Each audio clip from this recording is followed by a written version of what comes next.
and welcome to Season 2 of our show, Teaching with Creativity. I'm Mary Degani, your host for today's show. I'm a content specialist here at educationcloset.com, your digital learning hub for arts integration and STEAM. I'm so glad you can be here today. Have you ever had one of those moments when you're trying to make the perfect fit between a content standard and an art standard, when suddenly, bam, out of nowhere, an idea hits you? Well, today, I'd like to share a lesson that jumped out at me while we're preparing for an arts integration session for a recent STEM conference here in California. I think this would be loads of fun for you to try with your students. In my daily journeys as a traveling STEAM teacher, I recently completed a series of lessons with my third grade students which focused on inherited traits.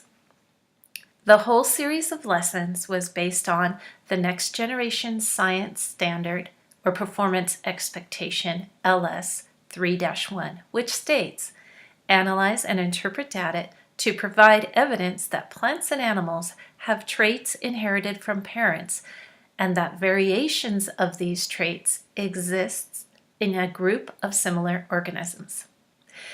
The disciplinary core ideas, or the DCI, that support this expectation are inheritance of traits, which states many characteristics of organisms are inherited from their parents, and variations of traits. Different organisms vary in how they look and function because they have different inherited information. Of all the activities that I use to demonstrate how we inherit traits, my favorite is to have the students share actual pictures of them and their families. And we look for shared traits and also those traits that appear dominant within the family. This is where we also get into discussion of the recessive and dominant inherited traits. I personally use a picture of my sisters and I when we were growing up. You see, I'm the youngest of 8 children, and I look a lot like my mom. And when we were growing up, I looked even more like her. I had light brown hair, natural curly hair, and darker features, whereas my big brothers and sisters looked a lot like my dad. They had very, very straight, very blonde hair, and big blue eyes. Definitely Polish family. As a matter of fact, they often insisted that I was the adopted one. But like many siblings, as we grew, the traits we inherited from our parents and the variations became more evident, and we started to look even more similar. So why do I share this? Because I've discovered that by sharing a personal story and pictures of myself growing up, it brings a certain realness to my teaching, and the students and I are able to connect on a different level over these pictures and the stories. And when we get to covering the second DCI, the one which focuses on the variations of traits, I can't resist but sharing a picture of my girls. The kids get a kick out of this picture. And for those of you who are listening via podcast, the picture I just showed was of my 3 dogs, all boxers.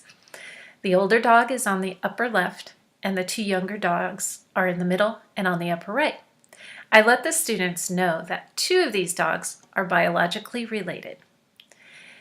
We have had some thought-provoking discussions over just this one photo. And I love sharing this photo as a demonstration for many reasons. First of all, it builds that connection between me and my students. My students love to know more about me, their teacher, personally, and will constantly ask, how are the girls doing? Also, as a teacher, I know this picture really ties into the NGSS performance expectation I shared with you earlier, which states, analyze and interpret data to provide evidence that plants and animals have traits inherited from their parents and that variations of these traits exist in a group of similar organisms. And since all of my dogs are boxers and got their traits from their parents, they also carry the traits of the breed as well. And I found that most third graders have never even considered these connections, and it opens up a whole new world to them. But my favorite reason for sharing this picture, these pictures have sparked some great conversations in class regarding the similarities and the differences in traits of not only people, but other living organisms such as our pets and plants. Come to think of it, the whole experience of sharing real photos for a science lesson turned into a visual thinking strategy session.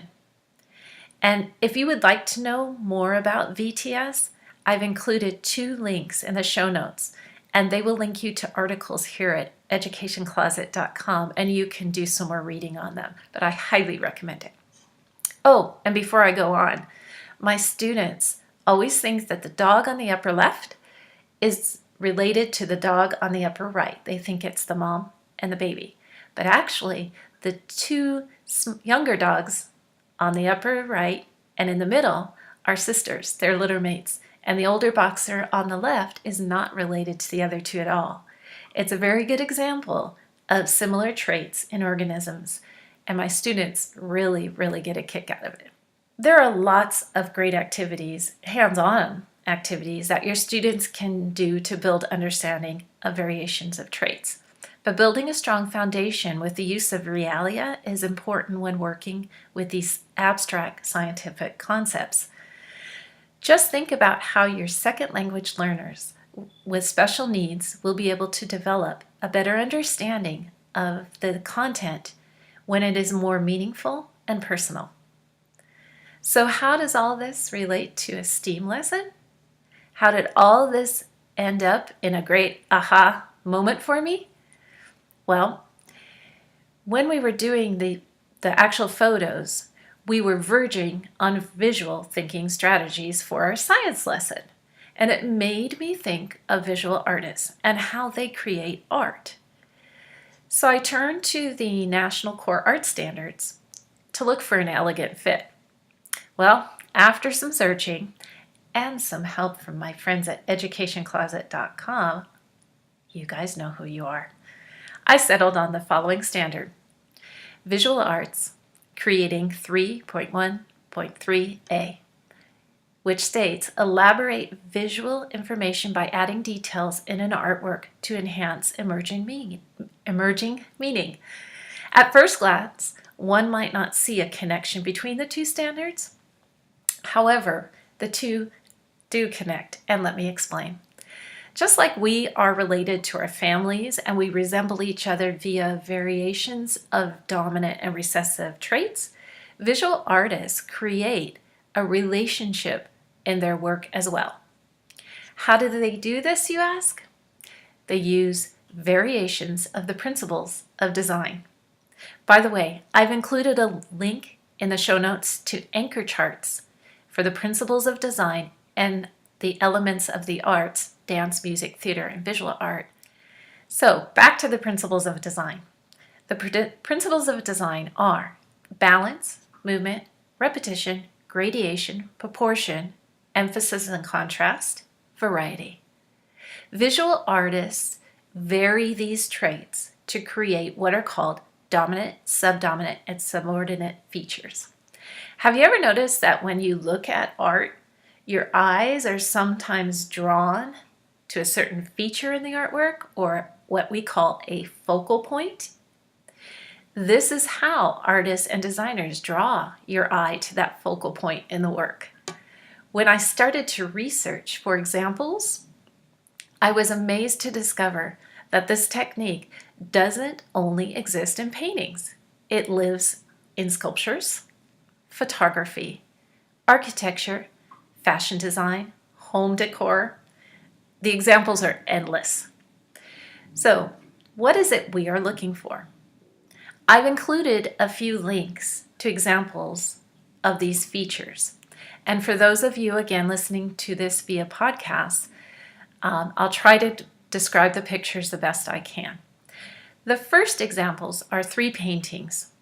One by Jan van Eyck, his painting entitled Arnolfini's Wedding Portrait, Claude Monet's Haystacks, and Pierre Mondrian's Untitled.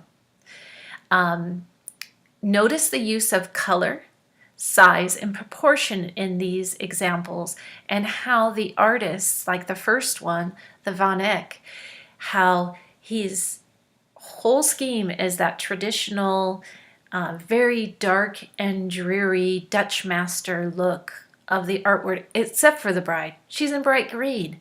And how can your eyes not be drawn to that? And Monet's haystacks, the use of size and proportion. One haystack, the one on the right, is much larger than the one on the left, and right away your eyes go to the larger one. And also with the Mondrian, how that big red square just screams, "Look at me!" There are examples in architecture too. Frank Lloyd Wright's Falling Water and the Moore Dougal residence, notice how the form and shapes are repeated, but they vary by size and proportion in the structure. So your eye kind of travels around the house. Also with the Falling Water, it's a great example of harmony between architecture and nature. What about fashion design? Triton's Fall and Winter Star Wars inspired collection from 2014. Notice the elements are related in each outfit, how the colors, the shape, and the proportions are used, and how they relate to each other. One is more dominant, but one is subdominant, and then the the subordinate outfit. Also in jewelry, notice this necklace has shapes of varying sizes, and then they have the smaller circles which relate to the ovals at the same time. So your eye is drawn to the larger ovals, then to the smaller, and then to the small circles. In sculpture, I love this first piece for many reasons. Notice the dominant form in the back, the dominant form standing over the subdominant forms seated below, and the subordinate form in the arms of the woman on the right. All together, there is harmony and movement as your eye moves from the top, the dominant form, all the way down, kind of in a circle, back to the top of the sculpture. This next image, notice how the shapes are related, but they are slightly different. Which one is your eye drawn to? The one in the middle? How do we define these focal points? Here are some terms that artists and designers use. Dominant. Dominance is when a designer emphasizes one or more elements by varying a characteristic of the design, such as proportion, contrast, balance, and they use it to draw your attention to that focal point. Just like a dominant or strong trait can be inherited from a parent, such as eye color or hair color. A dominant trait in a design is always the strongest element of the work. The subdominant feature resembles the dominant feature, but is slightly different. You can definitely tell that the two are related, kind of like a big brother, little sister. And the little brother or sister looks similar, but is slightly smaller. And lastly, there are what we call subordinate features in design. These are the forms that add interest to the design by adding a third or tertiary element. Think of them as a cousin to the first two. They don't exactly look like brothers and sisters, but there is a family resemblance. So why do artists use these techniques? You may not realize it, but as humans, we are very visual, and it's natural for our brains to organize and try to make sense of the world by looking for and creating connections. All of these relationships in design create what is called visual literacy. That's the what, the how, and the why that artists use to make meaning. Encourage your students to keep a lookout for examples of dominance and subdominance and subordinate features in the world around them. Trust me, they are all over the place once you start looking. How do we create using the design process? The design process is a series of steps that every artist, inventor, designer, scientist, writer, etc. goes through when they are building or creating something new. The process is cyclical. There are many variations on the steps to this process. The terms I use with my students are, number one, identify the need. What is your purpose of making or creating? Number two, imagine the possible solutions, all of them, no matter how outrageous. Number three, plan. Sketch out your ideas, including the materials you're going to need. Number four, create. Build your prototype. And number five, evaluate. Ask yourself, did my idea work? How can I improve the design? Is there a way to make it better? This then cycles back to number one. So you go back through the process and hopefully eventually the design is complete. When I first started using this process with my students, there was a bit of frustration. They either wanted to build and be done with it, or they wanted me to give them the answers. And they were constantly asking, is this right? Is this okay? But hold on tight. They will eventually come around and start to understand that this is a process, not a one-time event with one right answer. I have included a link for you to a placemat available here on educationcloset.com, and it shows the different stages of the design process. Finally, I've come to the actual art lesson, that big aha moment that I shared with my students. So, after building our knowledge based on the NGSS standard LS3-1 and the art standard Visual Arts Creating 3.1.3a, we used the design process. And what I did is I gave my students different types and different colors of clay. Then I asked them, working with a partner, they needed to design a sculpture demonstrating at least the first two concepts. So it had to have a dominant feature and a subdominant feature that we learned about. And they had to continue to design until their traits and variations reflected a relationship between the two forms. So what my intent was for them to build a dominant sculpture and a subdominant sculpture. Now they could put them together, and a lot of them did do that. Okay. And finally, after they're done building, display your products.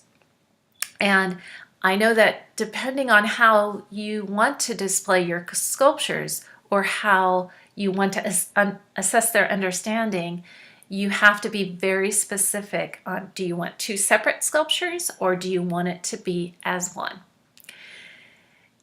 Then you can conduct a museum walk, a walkabout, or a walk and talk to have the kids talk about their sculptures as if they were the artist. Another idea I had, and I haven't had a chance to try it yet, is to display their artwork and have other students come up and either on paper or verbally talk about why the two are related. So they have to come up and observe the structures, then give evidence of how they're related. So this lesson actually was a fun way, and I highly recommend it. It's a great way to build connections between visual art and science through the design process. Come to think of it, this lesson can be differentiated on many different grade levels. Give it a try and let us know how you and your students did. I'd like to share some examples from my recent workshop. Those of you listening to this via podcast won't be able to see these, but I would encourage you to view the end of this podcast on our YouTube channel when you get a chance. And speaking of which, don't forget to subscribe to our channel, Share this information with someone you think would benefit, and leave a comment below. The best discussion and insights come from you. And remember, you deserve to thrive as an educator. Let your creativity shine through. Thanks so much for watching. I'll catch you next time on Teaching with Creativity. Bye for now. Looking to add more creativity to your classroom? Excited by the idea of arts integration, STEAM, and project-based learning, but not sure how to fit it into your busy curriculum? Try an online class from Education Closet.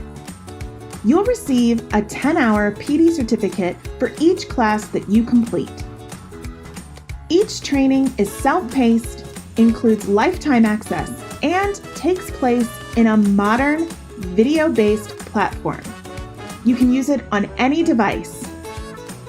You can learn anything from how to build a STEAM program to classroom management for hands-on learning experiences. It's your year to thrive, teachers. Visit educationcloset.com/courses for more information and to get started today.